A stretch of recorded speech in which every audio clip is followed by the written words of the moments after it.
It's Matty Fresh on the track up estate. And I'm bringing to you live my boys Alec and Nate. Tequila Ty, Jay, Nelly, and Zillin in the building. So kick it back, pour the drink. We chillin' because I'm boozing and betting and balling like I'm 2-6 in the blue kicks. Watch me move quick. Yeah, this the blueprint. So who's getting involved? Welcome into the show. This is Booze, Bets, and Ball, baby. Welcome back to Booze, Bets, and Ball. We are doing the Rose Bowl preview today. Nothing else, just that. So Nate and I are here to discuss that, get into some numbers a little later on, a little deeper analysis on that, I guess, right? Oh, yeah. The high-tech stuff. Yeah, it should be good. This game, I don't know, it's going to be good, I think. I was watching, it just came up on my feed on YouTube. I don't even know what it was. It was called the Michigan Podcast or some nonsense like that. And they went over every single Big Ten bowl game. And the one guy pretty much said Penn State's dead the second they walk in the stadium. And people are saying it's because Utah is pretty much a Big Ten team. And I'll agree with that assessment. I would say they play more like a Big Ten team than a Pac-12 team. I think if the Big Ten was going to expand more, Utah's a team you look at. But, they're a Big Ten team maybe compared to Pac-12 teams. You know what I mean? Like, I feel like Penn State has now been tested this way throughout the year. And whereas, Utah has played Pac-12 teams. They haven't played Big Ten teams who are as physical or could be more physical than them. Yeah. Stupid Michigan people. Utah's going to be a good team, and they are a good Pac-12 team who, like you said, plays like a Big Ten team. But the idea that Penn State's dead walking into the door is stupid, right? I mean, why? What basis is there for that? Okay, so Penn State was dead walking in the door against Michigan, kind of, right? But that's the only time when they've really been tested. Is Utah better than Minnesota? Yeah. By how much? So Utah's not as good as Minnesota, or not as good as Michigan. I mean, the quarterback play. Yeah, I would say the big difference between those two teams is the quarterback play. I think running back wise, I would give the advantage to Minnesota. I think offensive line, they're probably equal, maybe Minnesota a little bit. But I think when you start looking at skill positions, I give Utah a big nod. We didn't face Chris Ottman. He was hurt. Defensively, I think they're similar. I would say Utah a little up front, maybe more. I don't like, to me, Utah's more athletic than Minnesota from kind of what I've seen. I think they run better, move better, stuff like that. Whereas, Minnesota is physical, but I would still give the nod to Utah by, I don't know what kind of length you want to measure this on. Think about it, right? Like, okay, so it's not cut and dry, right? And like Penn State wouldn't be dead walking into any other team this year besides Michigan. And I think, if you played that game 5 times, Penn State hangs a lot closer 4 out of those 5 times. I mean, that was just a perfect storm of crap, right? And the game plan sucked. So that's a stupid comment, Michigan guy. Yeah. Now there is a difference though. Like the leagues are very different. So we'll talk about stats and stuff later. But the Utah's opponent, the defenses, Utah's opponents' defenses have allowed on average 30 points a game this year, 29.96 points a game. That's not very good. Like, they're not facing top tier defenses, and that takes out Southern Utah. So that's not counting their FCS game. Penn State's defenses faced average 25.5. That's a pretty big difference, right? Oh God, this is going to go longer than 30 minutes because now I'm pissed. So Michigan 13.4 points allowed, Minnesota 13.6, Ohio State 19.3. So Penn State faced 3 teams under 20. The lowest for Utah, and this is end of year, was Oregon State, who's 20.8. So, and then somehow San Diego State, who sucked, allowed 21.4. So like they're not I don't know. But they're tested in a very different way as Penn State is. Yeah.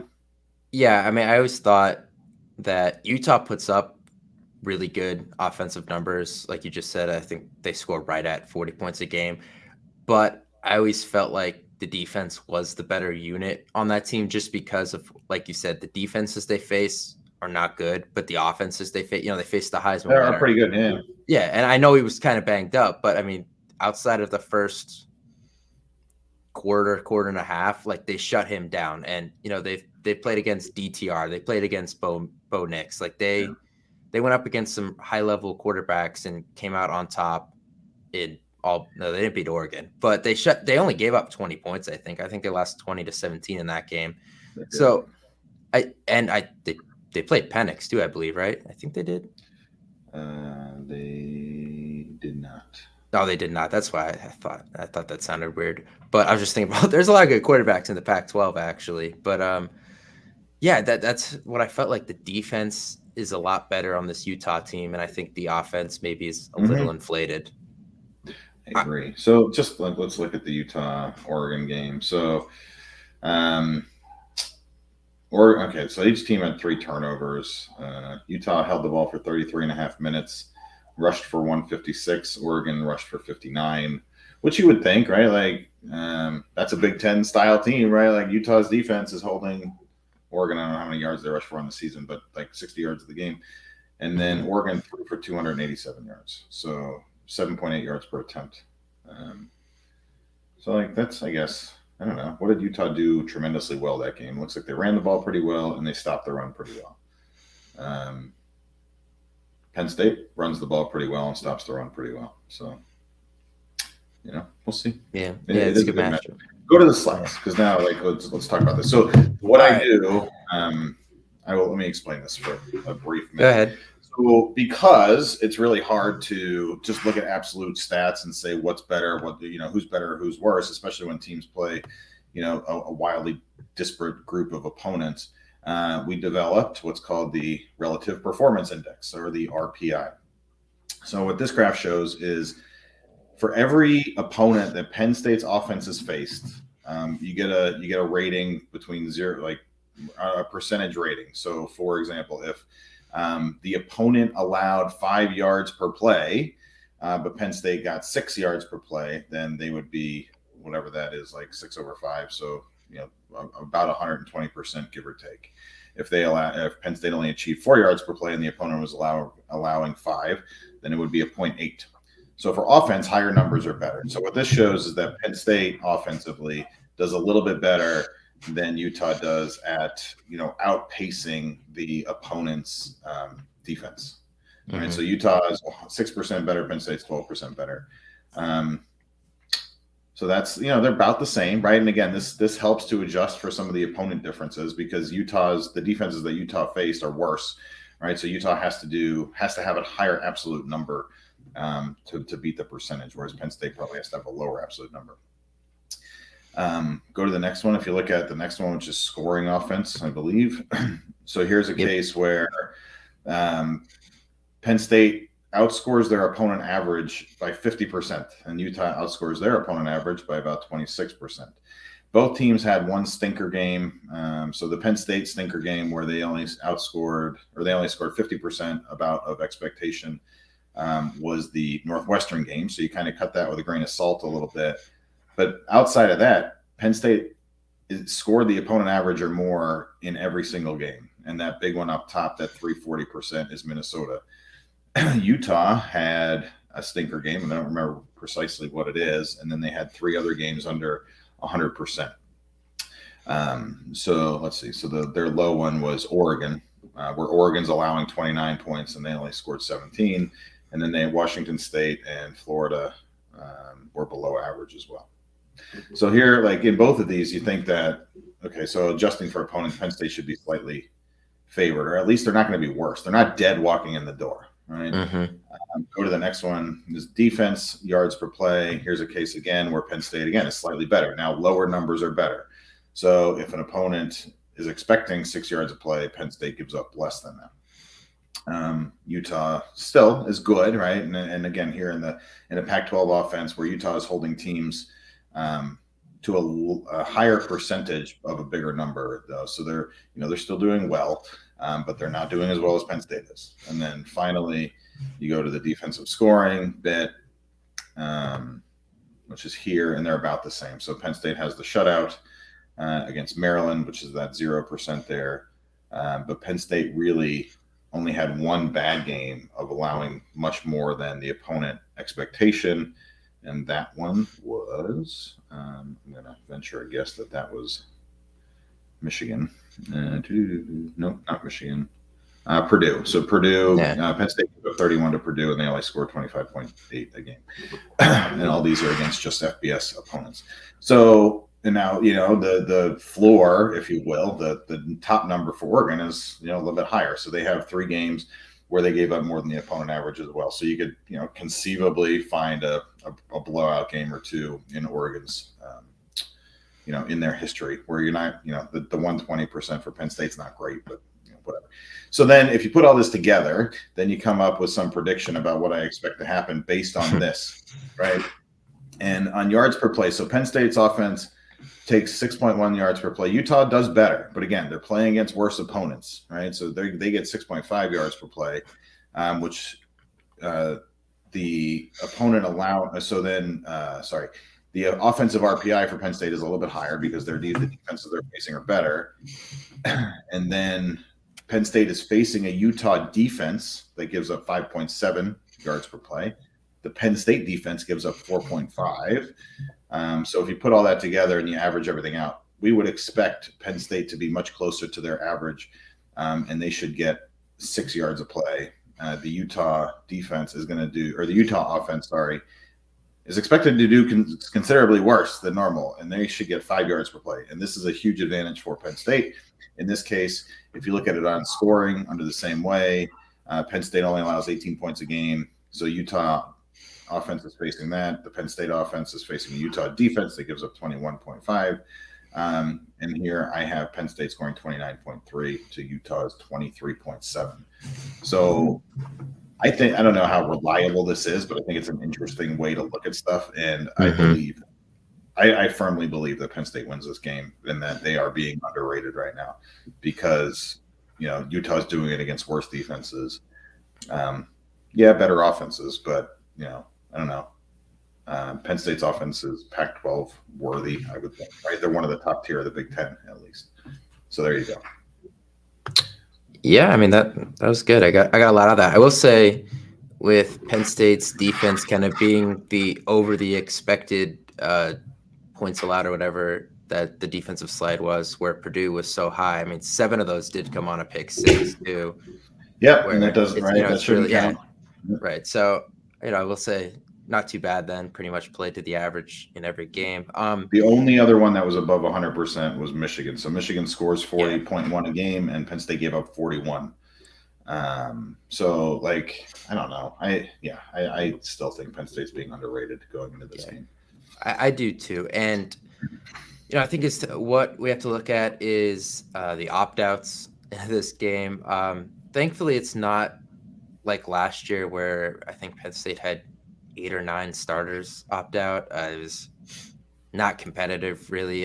Penn State held their own in the first half against Arkansas, and then you kind of saw in the second half when they got ran. They got ran on pretty bad. That you were missing not having 2 starting linebackers, 2 starting defensive tackles, 1 who was hurt, and a starting defensive end. It kind of started to look that way. So for Utah, not going to have leading receiver Dalton Kincaid. 70 catches, 890 yards, 8 touchdowns. Pretty good year. I think a lot of people consider him the top tight end in the country. Maybe behind Notre Dame's Michael Mayer. It's close there. And then they will not have Bowers too. And then they will not have Clark Phillips III, their stud cornerback, 6 interceptions this year. I mean, that's a big loss for them, I feel. And their leading rusher, Tavion Thomas, has been out. He's been hurt, and I think he officially opted out of the game, but he's been injured, so I don't think that changes much. He didn't play against USC in the championship game, but He had almost 700 yards this year, 7 touchdowns. Last year, he had a huge year, 1,100 yards with 21 touchdowns, which was crazy. This Utah offense, though, pretty much does run through the passing game with Cameron Rising at quarterback, it would seem now. I don't know. To me, their opt-outs hurt them. I don't think they're massive losses.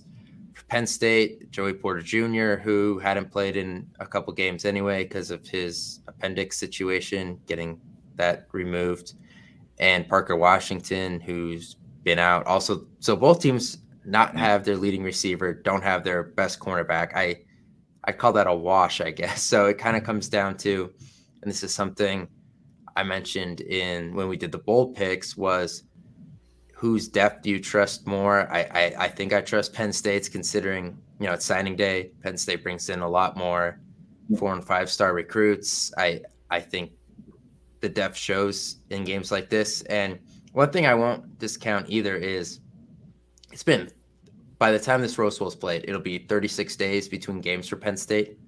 That's practically the length of summer camp, or fall camp, I guess they call it, to get ready for the regular season.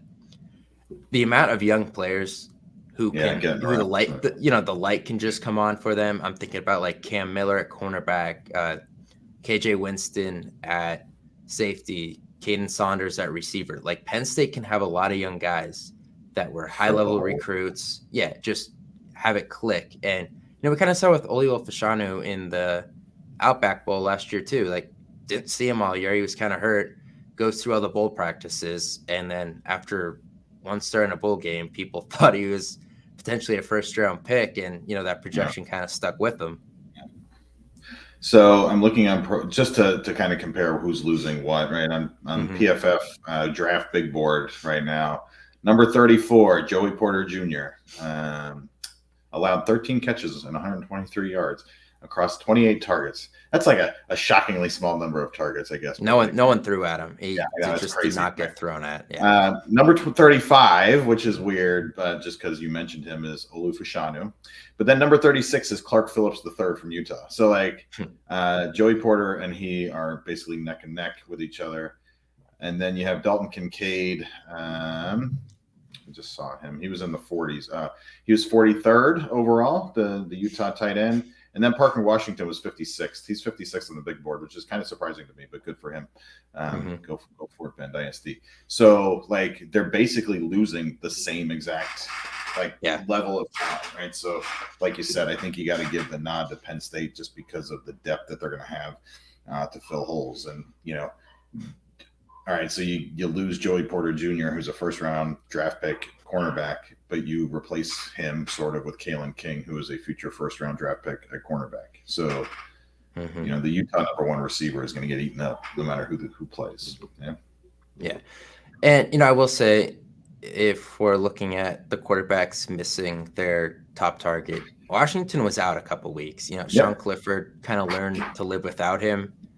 I know Sean didn't throw a lot in the last 2 games. Penn State had, the Rutgers, they scored a touchdown every way imaginable in that game. Sean didn't really have to do a lot. But, for Cam Rising, this is Kincaid did miss a game this year. I can't remember which one it was, but he did miss a game. So, he did have a game without him, but it's not the same, I don't think, as kind of learning to live without someone, through the, second half, last part of the season. I agree. And look, so what happened, I guess, did they track targets? ESPN does not track targets. Stupid. Keandre Lambert-Smith was the leading receiver against Michigan State in the last game, 5 catches for 83 yards. All right, so you got guys that can step up. You've got the kids, so Harrison Wallace, right? He's been pretty good all year. And then a really, really stacked tight end room. So I think, like you said, there's a lot of confidence in the people or the guys that Clifford can still throw to this year. And you wonder how that is for what that situation is for Utah. Yeah, and we brought up Olio Fashanu. I should mention that last week in a media day appearance, James Franklin said he expects both Fashanu and Caden Wallace back. So the 2 starting tackles could be playing in this game. And, that's also massive for this team because they really haven't had their entire starting offensive line since the middle of the Ohio State game. Yeah, that's good. I hope they both come back because, like, you want that moment. You want them to practice now too, right? Like you said, for going into next year. Now, let's see. Let's take a look at that. Like, where is sacks and tackles for loss? I did that on the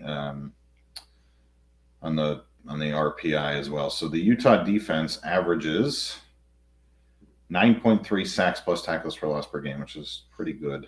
Penn State averages 10.9, so it's slightly better. And Penn State's last 4 games are 22, 16, 19, and 10, which is mind-bogglingly good. On an RPI basis, the relative performance index, Penn State is 142, Utah is 128. So they're like very similar. So yeah, you don't want to be missing your starting tackles when Utah has a pretty aggressive and strong front seven coming at Sean Clifford in hopefully his last game of his career at Penn State.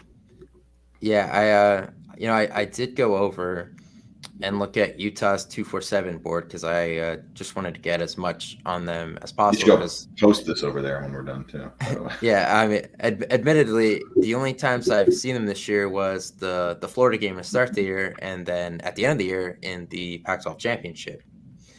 I think one of their better defensive ends, Van Fillinger, is also out for the year, but he's been hurt, so they've been living without him, I guess. But he had 5 sacks in 8 games, so he was having a pretty productive year. But I mean, they still got some guys on that defense. Cole Bishop, the safety, led them in tackles. He's someone I saw this Utah member, whatever you want to call him, posted on Penn State's board about him, that he's definitely someone to watch. They have a lot of guys that get after the quarterback. Like, they don't have a guy with 12, 13 sacks. They have a lot of guys with 4 or 5. And, that's honestly a little harder to prepare for, I think, because you don't know where it's coming from. You can't just double one guy and try to take him out of the game. So they are a deep defense, I would say, which probably will cause some problems.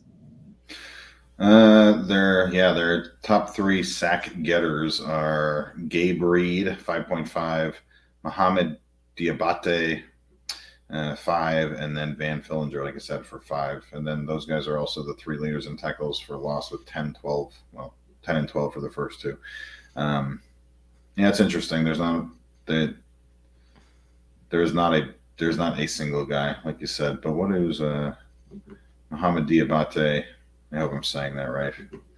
Is a linebacker, and then Gabe Reed is a defensive end. So, yeah, interesting.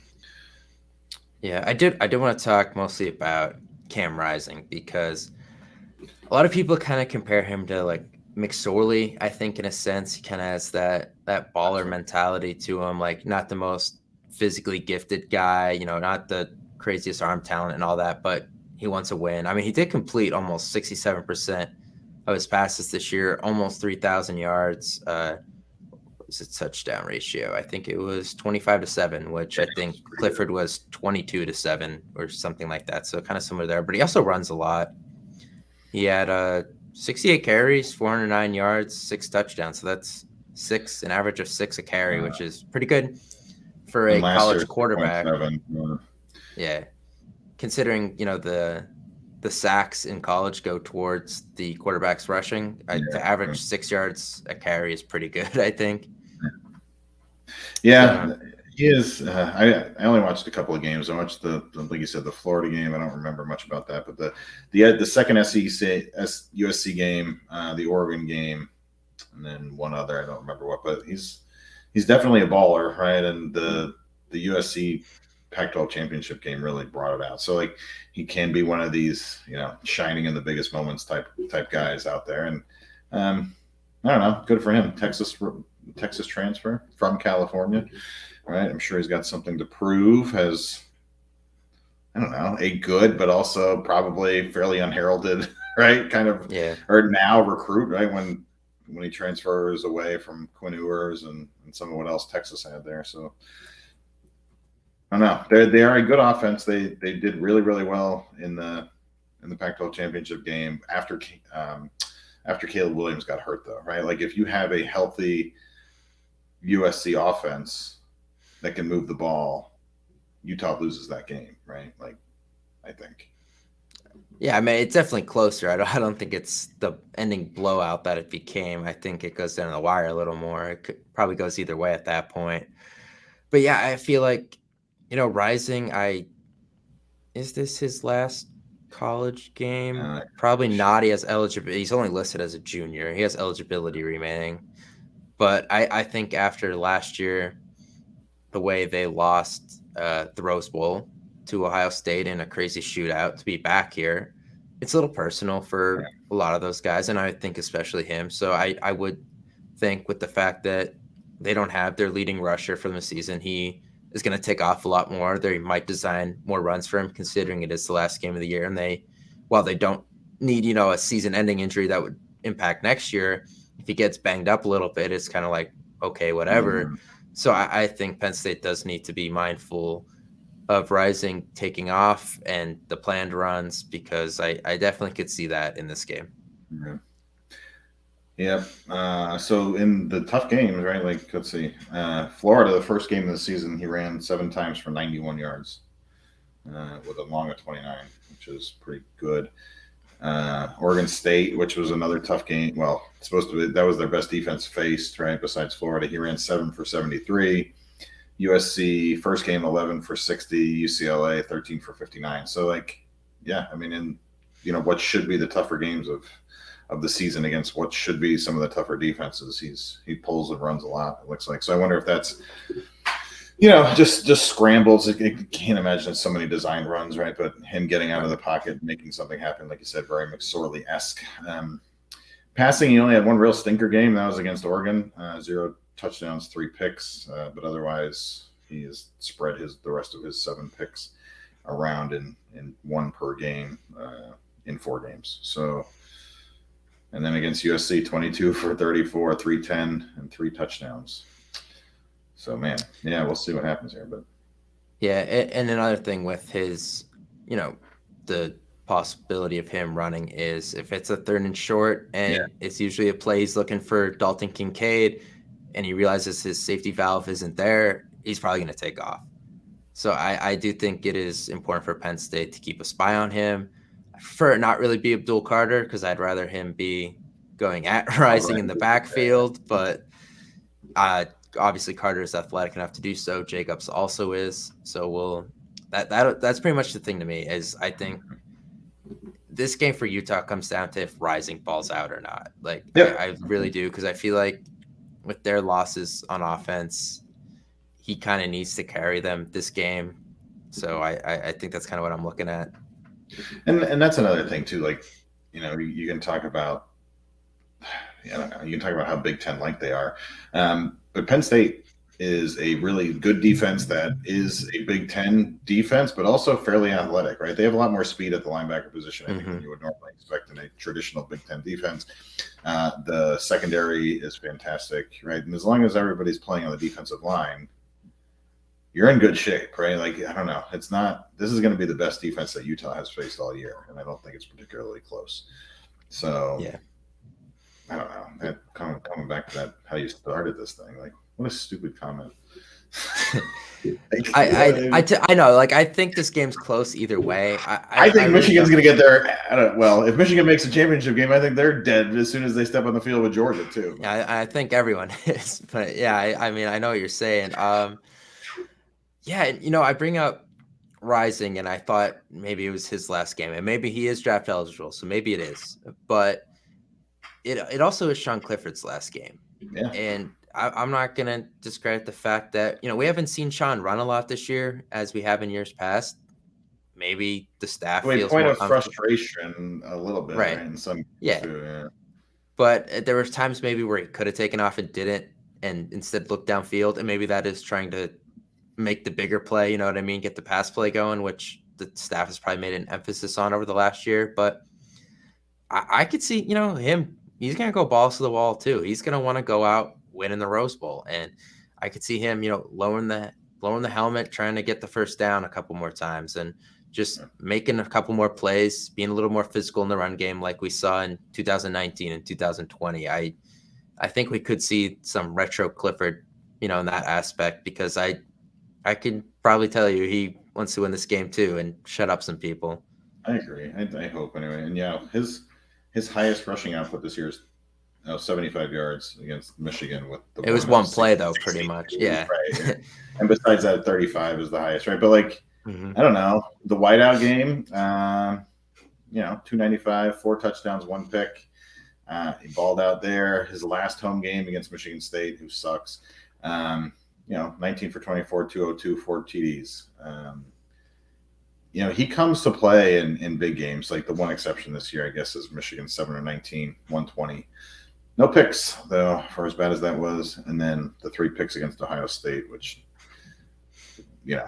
he still played decently besides the. I mean, we covered that game, how it was the most roller coaster game I've ever seen from a quarterback. Yeah, but and the Purdue game, he had the 1 pick six, but then he led the team down there. I think he's more of a gamer than people sometimes give him credit for, right? Like, Auburn 0 TDs, but like he managed the hell out of that game and made plays when he needed to. And I think that was, going back to that when we talked about it, like that was kind of him at his finest of just being so engaged and doing things like, commanding the line of scrimmage and putting people where they're supposed to be and audibling to the right plays and stuff. And if you get an engaged, super motivated Sean Clifford who's playing well, they're not losing.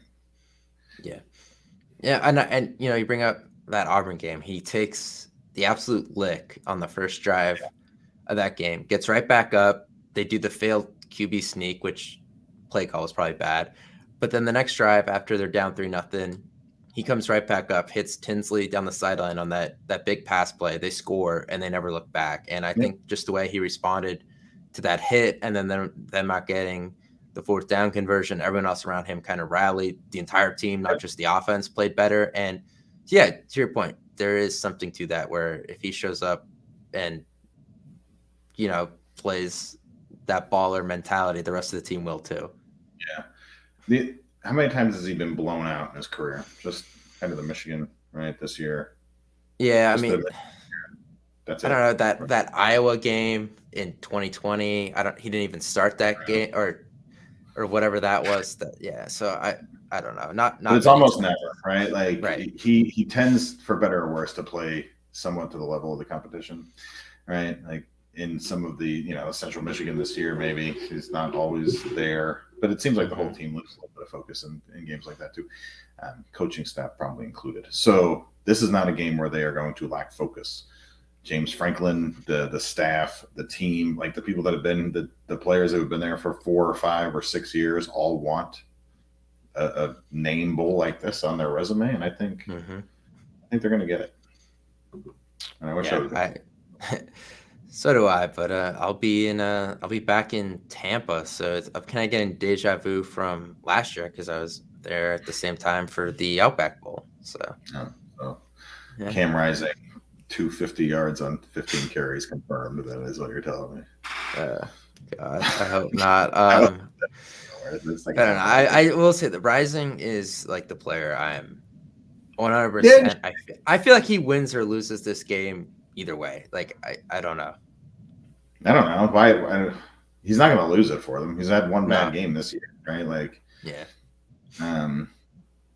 Now, if you extend that a little bit and you say whichever quarterback plays better, their team wins. I would buy that, right? I think Penn State has faced teams equivalent to Utah. I don't know, like at least defensively. I don't know that Utah has faced a defense equivalent to Penn State this year, right? So I think you still have to I still personally give the edge to Penn State. Now I'm the biggest homer in the world when it comes to this stuff, so I will only believe they lose when it's like an hour after the game or something like that. But right. I'm with you. I think Penn State wins close. I know Utah's a 2.5-point favorite.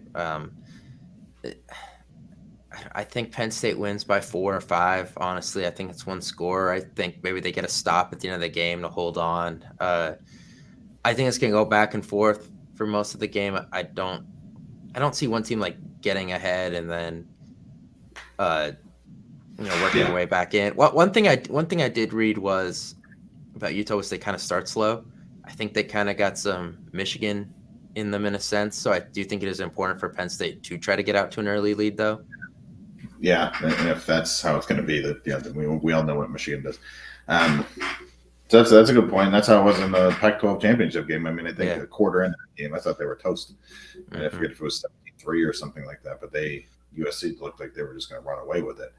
But that's another thing. Like, that is another Big Ten attribute, I think, of Utah, right? Is that they can wear teams down and take advantage of the second half. But here's where you want defensive front seven depth. And, if everybody's playing, you have a lot of it on Penn State too. So, how are they able? What's UCLA's front seven depth like compared to Penn State? It can't be as good, right? No. And Oregon State and all these other schools that they played can't be as good. So, I don't know. We'll see.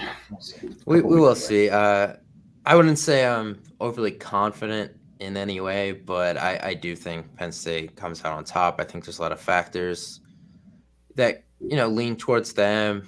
The minimal amount of opt-outs, the players coming back from injury, the young 4 and 5 stars getting practically another fall camp under their belts. I think there's a lot to factor in there. I think the fact that the 2 guys that did opt out for Penn State were out. Penn State game planned without them, learned how to live without them.